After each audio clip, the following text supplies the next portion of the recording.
Welcome back. Your time now is 6:15 on this Friday. Time to open the books. The nonprofit group Truth in Accounting recently ranked the financial health of the 75 largest cities in America, and the group gave the city of Austin a letter grade of D.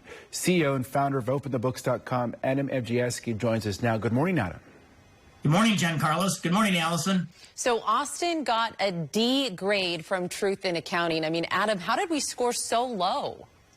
Well, every single taxpayer in the city, in the capital city, you owe $6,500 for the city's debts and unfunded liabilities, which is a staggering amount of money because the city has nearly 1 million people. It's the 10th largest city across the country. But the story's actually even a little bit worse. The city used 2021 pension data. That was a year when the pension investments performed pretty well. So if they'd have used the proper pension data, the numbers and the taxpayer liability would be even worse.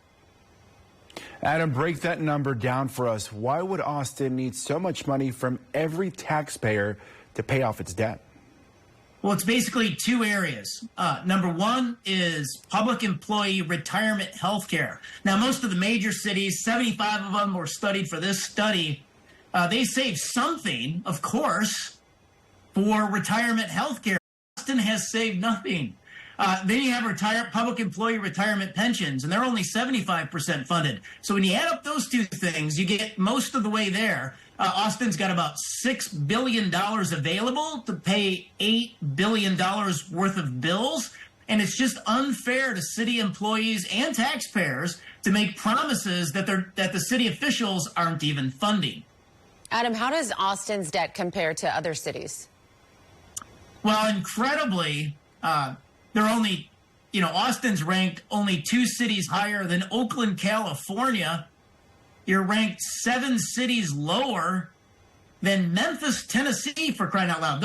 That's just embarrassing. Out of the top 75 major cities across the country, Austin's ranked 51st. And so, look, the fiscal condition of the capital city, it isn't good. There was 9 Texas cities in this study. 5 of them outrank Austin, 3 of them don't, and those 3 cities are Fort Worth, Dallas, and Houston. Adam, what are your recommendations to increase transparency here?